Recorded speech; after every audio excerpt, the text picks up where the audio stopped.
Saya ulang, Kampung Sawah punya 3 kekudusan. Yang pertama kami menyebutnya adalah relikuarium. Kami punya relikuarium, di mana bahwa relikuarium ini terdiri dari sejumlah relik-relik Santo dan Santa yang kalau menurut catatan ini adalah termasuk relik kelas 1. Karena relik-relik ini adalah relik yang hampir sebagian besar adalah anggota tubuh dari Santo dan Santa. Jumlahnya tidak banyak, hanya sekitar 109 relik. Sekitar 109 relik yang kami miliki. Saya tidak bercerita semua isinya satu persatu, tapi saya hanya memberikan garis besarnya saja. Di situ ada misalnya adalah Aloysius Gonzaga, ada Franciscus Xaverius, ada Ignatius Loyola, ada Stanislaus Kotska, ada Vitalis, ada Joan de Arc dan sebagainya. Jadi jumlah reliknya hanya 109 relik yang kami miliki di sini. Nah, dari seluruh relik-relik yang kami miliki, kalau ibu dan bapak melihat di sana ada salib itu, di tengah-tengah salib, yang ini pak, yang sini, di tengah-tengah salib itu ada hitam itu kan, hitam itu ada bercak putih itu adalah relik serpihan salib suci Yesus. Tuhan. Itu serpihan salib suci Yesus. Turun ke bawah, persis ada segitiganya itu, ya. Pas segitiga yang paling bawah dari segitiga itu adalah relik kerudung Santa Perawan Maria. Jadi kita menyebutnya adalah XBMV. BMV itu Beatan Mariae Virginiae. Jadi itu adalah relik yang kerudung Santa Perawan Maria. Dari seluruh relik yang kami miliki di sini, ada satu relik yang ada di bawah ini. Di dalam itu adalah relik Santo Servatius. Relik Santo Servatius adalah relik pelindung gereja Kampung Sawah. Pasti ada pertanyaan, bagaimana mungkin sebegini banyak relik bisa datang ke Kampung Sawah? Seperti apa kisahnya? Nah, relik-relik ini ada di Kampung Sawah itu karena waktu itu Romo Kuris adalah pastor paroki Kampung Sawah. Kemudian Romo Kuris itu lahirnya di Maastricht, Belanda, dan Romo Kuris itu kakaknya di sana adalah sebagai uskup. Maka kami menerima hibah ini. Kami menerima hibah relik ini tahun 1996, sudah seperti ini semuanya. Sudah bentuknya seperti dalam keadaan yang seperti ini, termasuk relik Santo Servatius. Santo Servatius. Nah, Santo Servatius reliknya kalau mau dilihat adalah seperti ini. Ada di dalamnya. Jadi ada sepotong tulang Santo Servatius yang benar-benar bahwa sekali lagi yang kami miliki adalah ini relik kelas 1. Sekali lagi bahwa orang Katolik tidak menyembah relik. Orang Katolik tidak pernah, seringkali kita mengatakan bahwa relik-relik ini adalah non adoramus atau non colimus, alias relik tidak disembah, tetapi relik dihormati atau honoramus. Jadi kita menghormati relik, yang kita sembah adalah pemiliknya, yaitu Allah sendiri. Itu yang kami miliki di sini. Kemudian di dalam sana kami punya yang namanya, kami menyebutnya adalah batu bercerita. Batu bercerita, kenapa itu batu bercerita? Itu adalah sejumlah batu yang dilempar dari jalan raya sana untuk ke sini pada saat kami mencoba untuk membangun gereja ini. Ya kira-kira tahun 93-an. Oh. itu batu itu yang dilempar ke sini karena mereka tidak menginginkan ada pembangunan gereja yang isunya adalah gereja terbesar se-Asia Tenggara.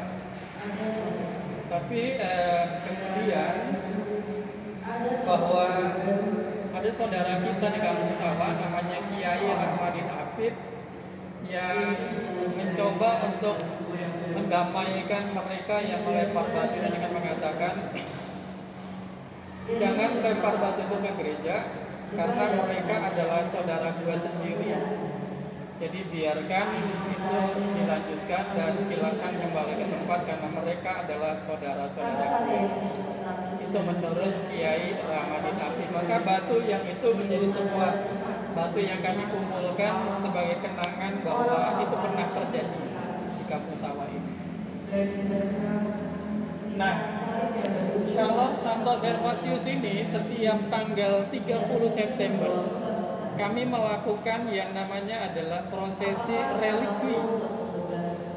Relik Santo Servatius kami arah keliling kampung, kira-kira jaraknya sekitar 5 km setiap tanggal 30 September dengan prosesi perarakan seperti itu. Ada lilin, ada obor, semua petugas liturgi dan sebagainya sebagai sebuah kenangan bahwa pernah dikirim relik ke kampung tahun 96 sebagai sebuah sejarah. Maka prosesi itu dilanjutkan dengan yang namanya prosesi relikwi. Nah, kenangan itu kenapa? Karena sesungguhnya adalah relikuarium ini dulu tidak boleh keluar dari Suta. Karena apa? Karena ini dianggap adalah genosid. Karena ini adalah tulang-tulang manusia. Tetapi berkat perjuangan dari umat Kampung Sawah, akhirnya relik ini bisa sampai ke Kampung Sawah dan mengenang sebuah peristiwa itu. Setiap tanggal 30 September ada prosesi relikwi yang kami lakukan setiap tahun. Nah, ini yang kami sebut dengan kata kekudusan kami yang pertama. Kekudusan kami yang kedua, kami menyebutnya di atas altar itu ada salib. Nah, salib itu korpusnya, itu kalau nanti bisa dilihat lebih dekat, korpusnya itu sudah hanya seperti tinggal urat-urat nadinya saja, karena badannya, dagingnya habis, totalitas habis. Itu kami menginspirasi, itulah sesungguhnya yang namanya pengorbanan. Pengorbanan bagi orang lain dengan cinta kasih sehabis-habisnya dan setulus-tulusnya. Maka korpusnya nanti kalau lebih dekat itu hanya seperti tinggal serat-seratnya saja gitu ya. Tidak ada dagingnya, tidak ada badannya sama sekali. Itu kami menyebutnya kekudusan yang kedua. Kekudusan kami yang ketiga, Bapak di belakang itu kami punya kaca patri di atas, Pak. Di atas kami punya kaca patri itu. Kaca patri kami itu ada Allah Bapa, Allah Putra dan Kudus. Nah, Allah Roh Kudusnya itu tidak dari burung merpati, tapi Allah Roh Kudusnya adalah dari air. Kalau lihat gelombang air itu adalah Allah Roh Kudus, Allah Bapa, Putra, dan seperti garis-garis putihnya itu adalah air. Mengapa air? Karena pada saat kita dibaptis dan dipersatukan dengan Allah, kita dibaptis dalam nama Bapa dan Putra dan Roh Kudus. Maka Roh Kudusnya kami dalam simbol air. Walaupun sesungguhnya orang lebih banyak Roh Kudus gambarnya merpati, orang gambar Roh Kudus lebih banyak dari api, tapi kami mengambil dari air. Nah, itu Bapak sekilas ya kan 3 kekudusan yang Kampung Sawah miliki hingga sampai saat ini, di mana bahwa ini menjadi sebuah peristiwa pemahaman iman tentang Kampung Sawah, di mana kami benar-benar memiliki kekuatan yang luar biasa karena simbol atau contoh yang sudah dilakukan oleh para martir jauh sebelum mungkin kita hidup di dunia. Kira-kira itu Ibu dan Bapak, apakah ada yang dipertanyakan sekilas? Bagi kami itu sangat informatif dan sangat memberikan suatu pendalaman iman yang cukup kuat. Sharing iman yang Bapak sampaikan ke kami menjadikan kami suatu sebagai pesiarah ini memiliki pengetahuan yang baru, menambah wawasan juga, dan menambah pengetahuan iman kami mengenai paroki Kampung Sawah yang selama ini kami hanya tahu sekilas saja, Pak. Sekarang kami tahu lebih dalam dari Bapak. Dengan pengetahuan Bapak yang sharing iman ke kami ini, kami mengucap terima kasih dan bersyukur karena pada tahun jubileum kami diberikan suatu pengetahuan dan sharing iman yang cukup dalam mengetahui lebih dalam mengenai paroki Kampung Sawah, terutama sejarahnya dan gereja Kampung Sawah ini dari mulai berdirinya, Pak, dan relikwi kudus yang tersimpan di dalamnya baru kami tahu, Pak. Iya, terima kasih banyak Bapak. Jadi sebenarnya di tahun jubileum itu sesuatu yang luar biasa yang sebetulnya boleh kita gabungkan dari berbagai macam aspek ya. Misalnya yang pertama aspek dari relik ini. Kalau mau bicara dari aspek relik, misalnya Santo Servatius, dia adalah orang Asia, lahir di Armenia, berbatasan dengan Turki. Dia lahir di situ, kecilnya orang tuanya rajin membawa dia ke gereja, kemudian sampai dia ditabiskan menjadi pastor. Dia berkarya di Yerusalem, ditabiskan menjadi pastor, kemudian dia ditabiskan lagi menjadi uskup. Dia berkarya di Tongeren, Belgia. Nah, selama dia ditabiskan menjadi uskup, tugasnya itu adalah, atau bukan tugas, rutinitasnya itu adalah dia selalu berkunjung ke makam Santo Petrus. Oh, yang karena di dia selalu berkunjung Vatikan, makam Santo Petrus di Roma itu, Saint Peter Basilica. ya, Saint Peter Basilica. Maka secara mistis dia menerima simbol yang namanya kunci itu di tangan gitu. Oh, Itu mengapa dia adalah bawa kunci itu ya? kunci yang dia terima secara mistis dari makam Santo Petrus di Saint Peter Roma, Basilica Roma. Oh. Nah, simbol kunci itu kalau kita tahu bahwa Santo Petrus kan diberi kuasa untuk melepaskan yang ada di dunia dan mengikat yang ada di dunia. Maka simbol kunci itu adalah sesungguhnya simbol di mana bahwa kemudahan kita untuk bisa masuk dalam kerajaan Allah. Bukan berarti dengan gampang orang Kampung Sawah, kemudian Santonya Servatius itu bisa masuk ke dalam kerajaan surga, enggak.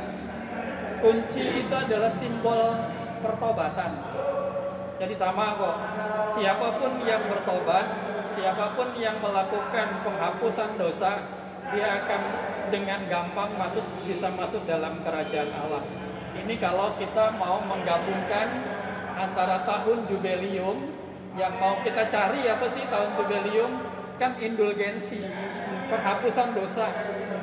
Sama, ini juga kunci Santo Petrus adalah penebusan dosa, penghapusan dosa. Kalau kita melakukan penghapusan dosa, kita akan gampang dengan masuk dalam kerajaan surga. Nah, di samping ini juga, kalau kita mau kaitkan dengan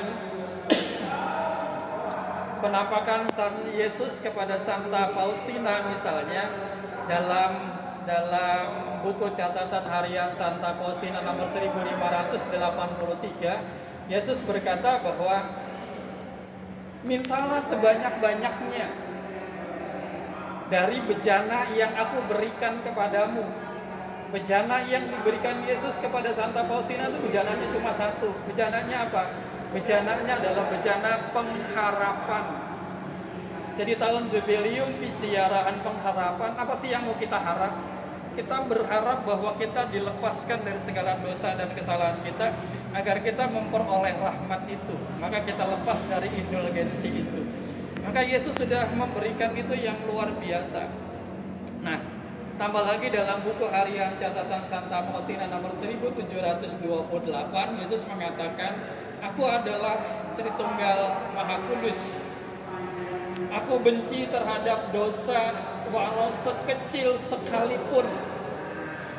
Aku tidak apa ya, aku tidak menghargai atau aku tidak memberikan yang terbaik pada mereka yang memiliki dosa walau sekecil sekalipun. Tetapi bila mereka bertobat, kerahimanku tak terbatas. Aku akan merengkuhnya, aku akan merangkulnya sehingga terbebas dari dosa. Jadi sebetulnya kalau kita mau mengkait-kaitkan semuanya, kita akan ketemu dengan jalan yang sama, satu yaitu penghapusan dari dosa-dosa kita. Itu sesuatu Amin. yang luar biasa. Kalau kita mau gabungkan lagi dengan penampakan-penampakan Bunda Maria, Bunda Maria selalu juga mengatakan bahwa berdoalah, berdoalah, berdoalah rosario setiap hari. Bertobatlah, bertobatlah, dan bertobatlah. Cuma itu yang mau diberikan, sehingga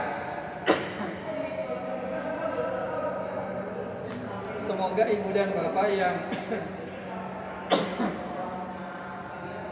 sempat berkunjung ke Kampung Sawah memperoleh rahmat yang luar biasa, memperoleh provinsi, memperoleh pengharapan untuk kehidupannya ke depan dari sebuah peristiwa yang mungkin ini jarang diketemukan atau jarang terjadi, karena relik yang kami miliki adalah lebih dari 109.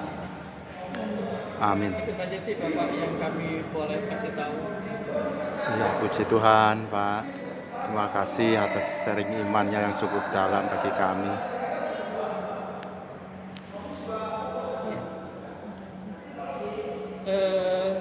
Sebuah kisah sederhana.